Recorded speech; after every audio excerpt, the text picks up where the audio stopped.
પૂજનીય ગુરુ પરમાત્મા સહવર્તી સંતો સેવા ભાવી સતી રત્નો અને ભોળિયાનાથ ભગવાન રામગુરુ પરમાત્માના પ્રસાદ પ્રેમી આત્મીય બંધુઓ અને બહેનો, ક્રોધ માન માયા લોભાદી પાપ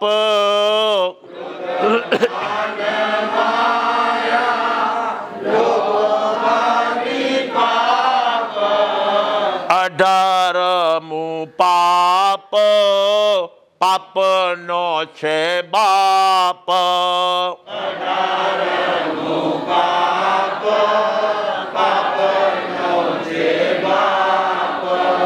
થોડા માંથી થોડું દેવાનું તો સારું,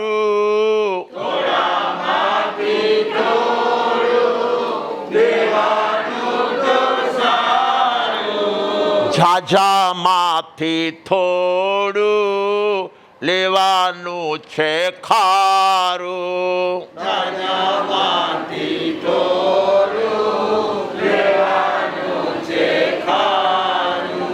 રોટલાનો ટુકડો વૈકુંઠ ઢુકડો,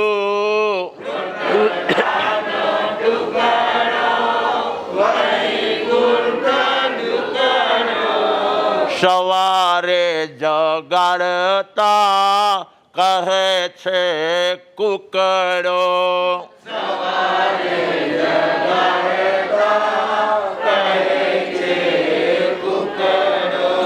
સવારે જગાડતા કહે છે કુકડો.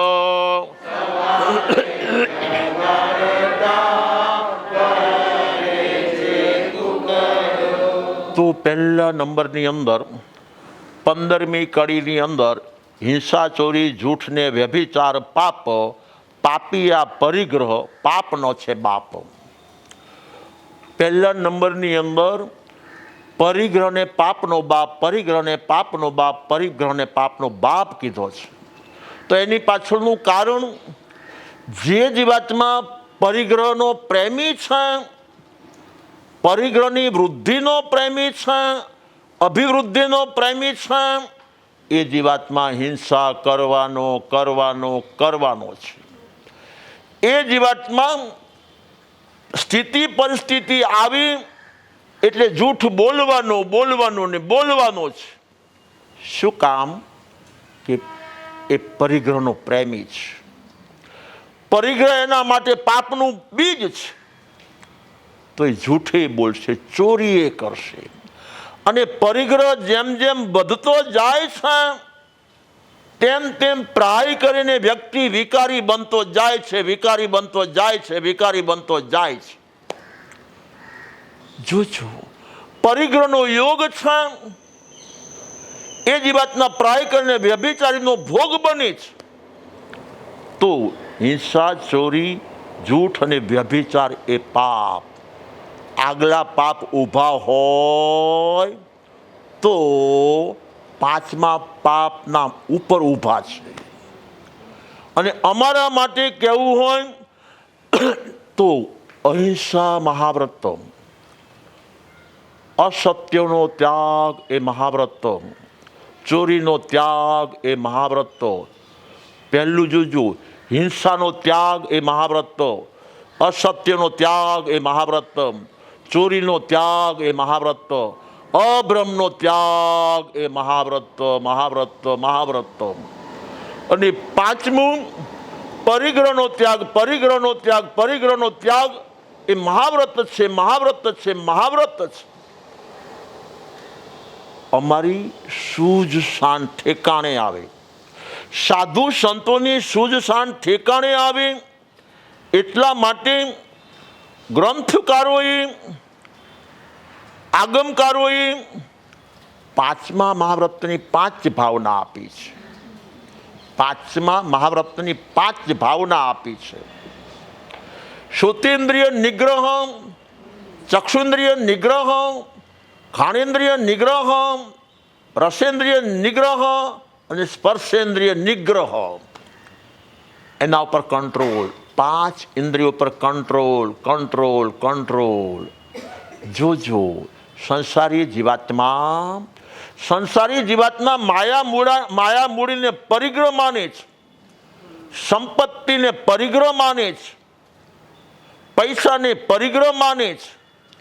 આગમકારો લખે છે કે શ્રોતેન્દ્રિયના વિષયનો જે પ્રેમી છે, શ્રોતેન્દ્રિયના વિષયનો જે ઈચ્છુક છે, શ્રોતેન્દ્રિય, ચક્ષુન્દ્રિય, ઘાણેન્દ્રિય, રસેન્દ્રિય અને સ્પર્શેન્દ્રિયના વિષયોનો જે પ્રેમી છે, ઈચ્છુક છે, એનો ભોગી છે, એ સાધુ પરિગ્રહી છે, પરિગ્રહી છે, પરિગ્રહી છે. તો હવે શ્રોત્રેન્દ્રિયના વિષય માટે એના જીવનમાં હિંસા થવાની છે.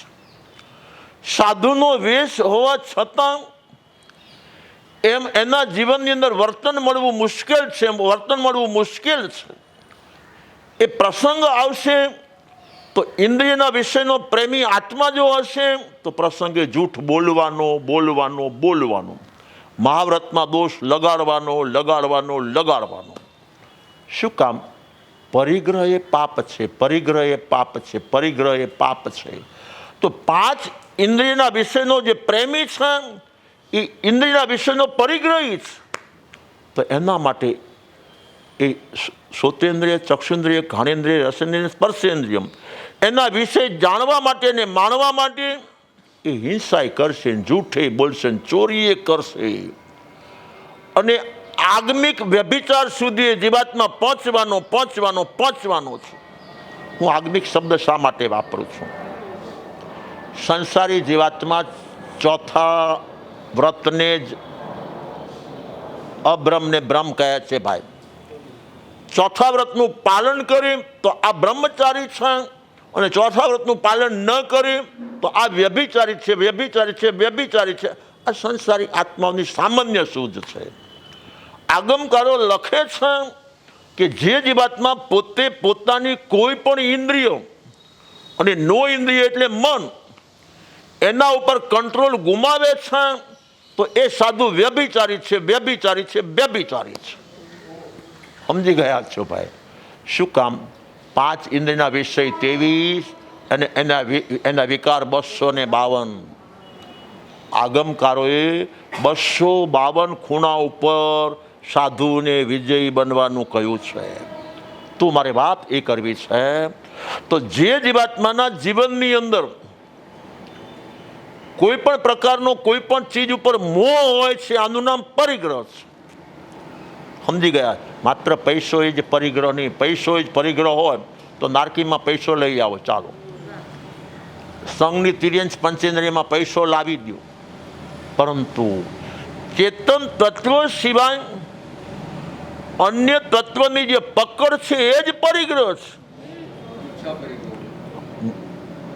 અને અમારા ભગત પાસે સહકાર આપે છે, મૂર્છા પરિગ્રહ હોવો તો મૂર્છા એક પૈસા ઉપર જ હોય છે એ ન માનો.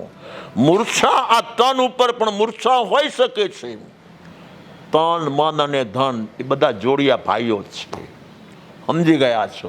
તો પહેલાની અંદર પાપનો બાપ જે કહ્યું છે એ પરિગ્રહના કારણે. સમજી ગયા છો? તો એક પરિગ્રહ આવે છે, અનેક પાપ લાવે છે. હવે ત્યાર પછી 18મું પાપ તો કહેવું હોય તો કહી શકાય છે આ મકાનના દ્રષ્ટાંતે જ. આવડું મોટું બિલ્ડિંગ છે તો આ બિલ્ડિંગ કોના ઉપર ઊભું છે? તો જે જીવાત્મા ચામડાની આંખ હોય ને, સ્લેબ ઉપર ઊભું છે. અરે ભલામણ આ સ્લેબ કોના ઉપર ઊભો છે? કે બીમ ઉપર ઊભો છે.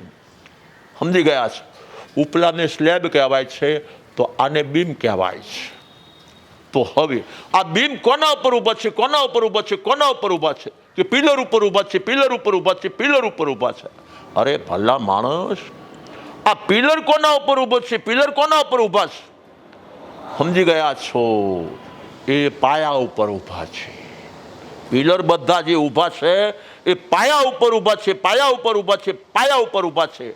એનો અર્થ એ થાય કે સ્લેબથી માંડીને છેક પિલર સુધી જેટલું વજન હોય એ બધું વજન પાયા ઉપર જાય છે, પાયા ઉપર જાય છે, પાયા ઉપર જાય છે. તો આગલા 17 પાપ સમજી ગયા છો ભાઈ?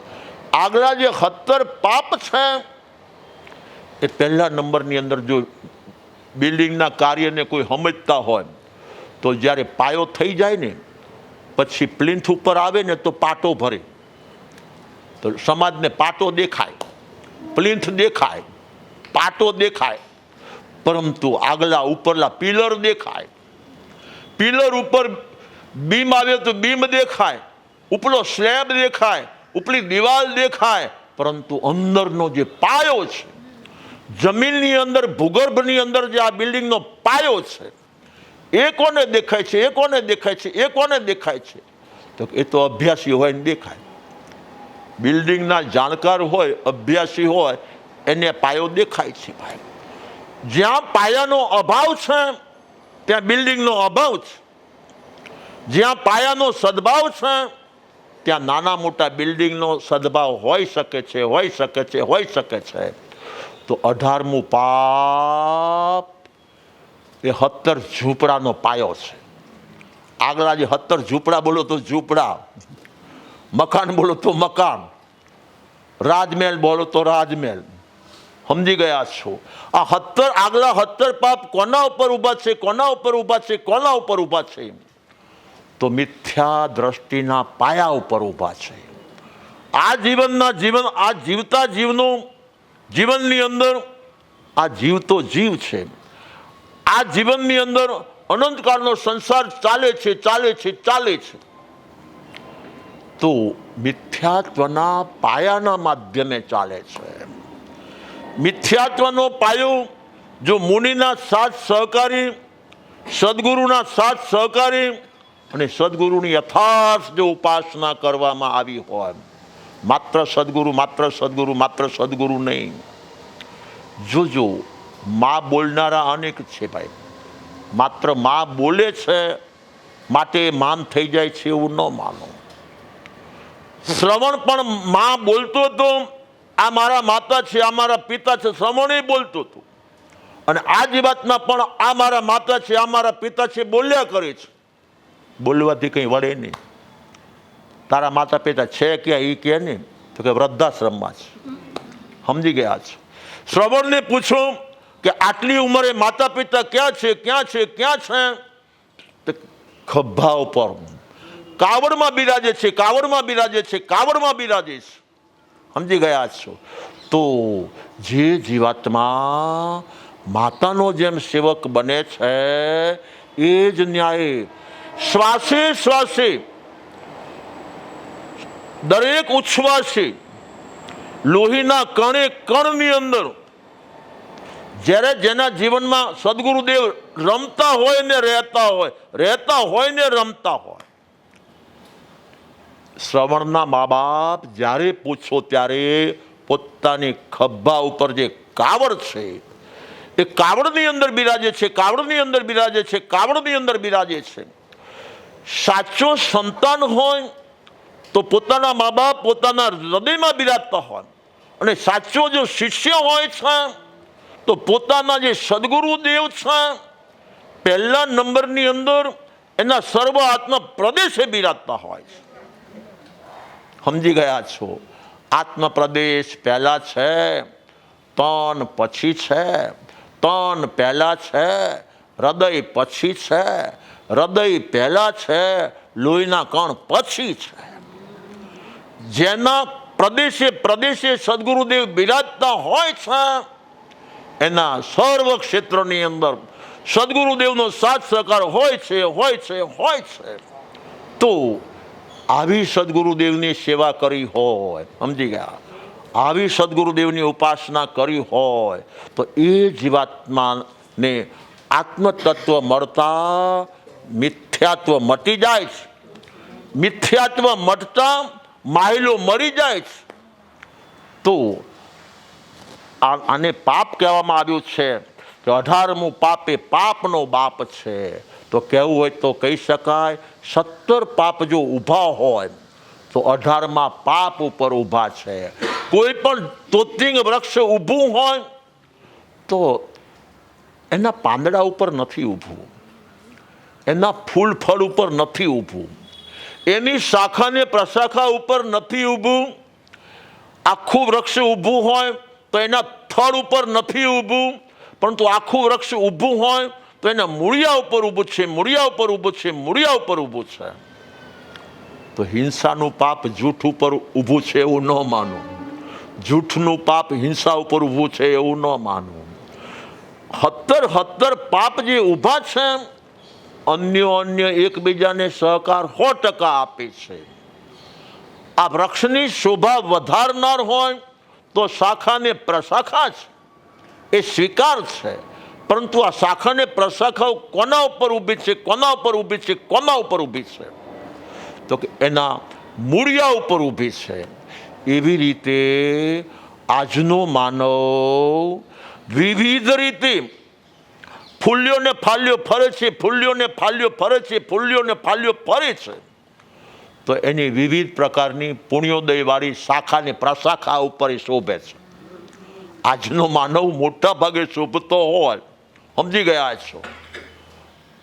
મોટા અતિ ધનવાન આવે તો આવો આવો, આગળ આવો, આગળ આવો, આગળ આવો, અહીં બેસો, અહીં બેસો, અહીં બેસો. આ સંસારી આત્મા અતિ શ્રીમંતને આ રીતે આવકાર આપે છે. અને એમાં જો સાધુ ભળી જાય તો સાધુ પોતાના સ્ટેજથી નીચે ઉતરી જાય છે. આ મારું આ પારકું એવું ન હોય સંતને, આ મારું આ પારકું એવું ન હોય સંતને. સૌના ઉપર સરખી નજર, સૌના ઉપર સરખી નજર રાખી ભજે ભગવંતને, રાખી ભજે ભગવંતને. સાચો જે સંત છે એ સમદ્રષ્ટિવાળો, સમદ્રષ્ટિવાળો, સમદ્રષ્ટિવાળો હોય છે. એને ધનવાન અને નિર્ધન બંને સરખા જ, એને ગરીબ અને તવંગર સરખા જ, એને ભણેલો અને અભણ સરખા જ, એને પરિચિત અને અપરિચિત બંને સમાન હોય છે, સમાન હોય છે, સમાન હોય છે. આનું નામ સંત છે. તો 18મું પાપ એ પાપનો બાપ છે ભાઈ. તો એક પાપ બીજા પાપને સહકાર 100% આપે છે. અન્ય પાપને સહકારી 100% બને છે. પરંતુ જે જીવાત્મા પાપનો સહકાર લે છે એ વધુ પાપી બને, વધુ પાપી બને, વધુ પાપી બને છે. સરકારી કાયદાનો ભંગ કર્યો એ પહેલા નંબરનું પાપ. અને એ પાપમાંથી છૂટવા માટે ગમે તે રસ્તો પકડી લીધો છે, સમજી ગયા છો ભાઈ. ગમે તે દરવાજામાંથી અહીંથી બહાર નીકળો, અહીંથી બહાર નીકળો, અહીંથી બહાર નીકળો. તો બહાર નીકળવાનો જે દરવાજો છે એના માટે કેટલા પાપ કરવાના? તો એક પાપે બીજા પાપને સહકાર આપ્યો. સમજી ગયા છો. તો હવે બોધું પુણ્ય ઉદયમાં હતું અને ભગત પકડાયેલો છૂટી ગયો છે. અહીંથી છૂટી શકે છે ભાઈ. સમજી ગયા છો. વિતરાગી શાસનના દરવાજામાંથી કોઈ બહાર નીકળી શકતું નથી. ઘરના દરવાજામાંથી છૂટીને બહાર નીકળવું સહેલું છે. શહેરના દરવાજામાંથી ચોકીદારની બનાવટ કરીને બહાર નીકળવું સહેલું છે. પરંતુ આ શાસનના દરવાજામાં પ્રવેશ પામવો છે તો જહાં અંતો તહાં બાહિમ અને જહાં બાહિમ તાં અંતો. જેવો તું બહાર છે એવો તું અંદર બતાવ, અને જેવો તું અંદર છે એવો તું બહાર બતાવ. સમજી ગયા છે. ત્યારે આપણે અંદરના જુદા રહેવું છે અને બહારનો દેખાવ લિપસ્ટિક અને લાલીના માધ્યમે, પુણ્ય અને પાપના ઉદયના માધ્યમે, એ લિપસ્ટિક ને લાલી છે આપણા જીવનની. સમજી ગયા છો. તેના માધ્યમે જુદું દેખાવું છે. તો આ બધા પાપ ગમે એટલા એકબીજાને સહકારી હોય, પરંતુ એ બધા પાપ કોના ઉપર ઊભા છે, કોના ઉપર ઊભા છે, કોના ઉપર ઊભા છે? તો ખુલ્લા દિલે આગમકારો લખે છે કે મિથ્યા દર્શન શલ્ય છે, મિથ્યા જે દ્રષ્ટિ છે એ 17 પાપનો બાપ છે, બાપ છે, બાપ છે. અને મૂળિયું જો ખુલી જાય તો હવે 17 પાપ ટકવા. કોઈ પણ ઝાડનું મૂળિયું જો ખુલી ગયું છે, કક્કડ ભૂસ કરતું ઝાડ હેઠું પડ્યું છે, મૂળિયા સહિત હેઠું પડ્યું છે, તો હવે એ લીલું દેખાય ખરું. આજે લીલું દેખાશે, કાલે લીલું દેખાશે, 15 દી પછી લીલું દેખાશે, મહિના પછી લીલું દેખાશે, પરંતુ 6 મહિના પછી જોઈ હોય જોઈ લેજો. સમજી ગયા છો? એવી રીતે આગમકારો લખે છે કે જેનું મિથ્યાત્વનું મૂળિયું સદગુરુદેવના માધ્યમે જો મૂળિયું સામેલા સાધકનું ખુલી ગયું છે, તો આગમકારો લખે છે કે સંસારનું જે ઘટાટોપ વૃક્ષ છે, ઘેઘૂર વડલા જેવું વૃક્ષ છે, જગન્ય અંતર્મૂર્તમાં સુકાઈને ભંઠ થઈ જશે. અને કદાચ અંતર્મૂર્તમાં ન સુકાય તો અધિકાધિક દેશે ઊણું અર્ધ પૂદગલ પરાવર્તન કાળની અંદર સંસાર રૂપી વૃક્ષો જોવાય નહીં મળે. જે જીવાતના મિથ્યાત્વ રૂપી મૂળિયાને હચમચાવી નાખવું છે, એને પહેલા નંબરનો એકડો, જીવન ઘડતરનો પહેલા નંબરનો એકડો, થોડામાંથી થોડું દેવું તો સારું. જો ભૂતકાળની અંદર આપણા બાપ દાદાના જન્મ થઈ ચૂકેલા છે, આપણા મા બાપના જન્મ ભૂતકાળમાં થઈ ચૂકેલા છે. ભૂતકાળની વ્યવસ્થા જ એવી હતી, રહેણી કહેણીની વ્યવસ્થા જ એ પ્રકારની હતી કે જીવાત્માને સંસ્કારી ન બનવું હોય ને તો મફતમાં બની જાય, મફતમાં બની જાય, મફતમાં બની જાય. અનુભવ છે ભાઈ. ધ્રાંગધ્રા જે શેરીમાં ઘર હતું તે શેરીમાં ઘર હતું, પરંતુ જ્યારે આ બાબલો, આ બચુડો, આ લાલીઓ સવારના પરમાં સૂર્યોદય ઉઠે છે, તરત જ મા જેવી મા આટલું છાલિયું ભરીને, વાટકી ભરીને, જા બેટા કબૂતરને ચણ નાખતો. સમજી ગયા છો? પહેલા સંસ્કાર, પહેલા સંસ્કાર. શું કામ? કે જે જીવાતને મિથ્યાત્વના મૂળિયાને ખોલવા સુધી પહોંચવું છે, એને પહેલા નંબરની અંદર જીવનની અંદર શુભનો લીટો કરવો જરૂરી છે, જરૂરી છે, જરૂરી છે. તો આ જીવાતમાં તો કયા ગ્રહ છે? દોડા દોડ ચણ નાખીને આવ્યો છે.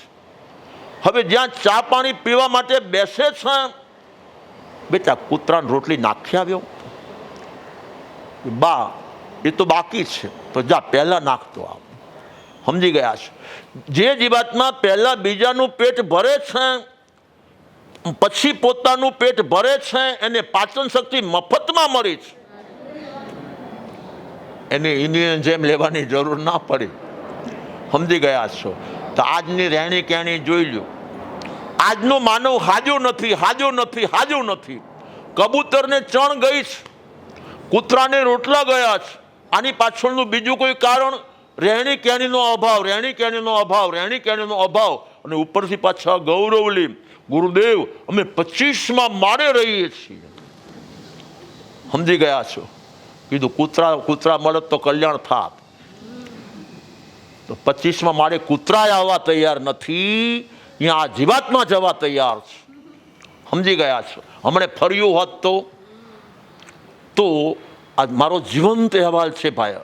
અને માત્ર મારું નહીં, જે જીવાતમાં સામાન્ય સ્થિતિમાં હશે, સામાન્ય ઘરમાં રહેતા હશે, એ બધાનો જીવંત અહેવાલ ભૂતકાળની અંદર સવારના પહોરમાં જય સ્વામિનારાયણ. સમજી ગયા? બરેવ રાજા પસમ, મહાદેવનો જય હો. સમજી ગયા છો? 11 વાગ્યા સુધી આપણા આંગણે કોક ને કોક યાચક આવે. 11 વાગ્યા સુધી લગભગ ચાલતું. અને મોડામાં મોડું થતું હોય તો 11:30, 11:15 સુધી ઓલા બાવા આવતા. ટોકરિયા બાવા કહેવાતા, ટોકરિયા બાવા. 11, સાડા 11, પોણા 12 સુધી ચાલે તો આંગણેથી કોઈ પાછો ન જાય.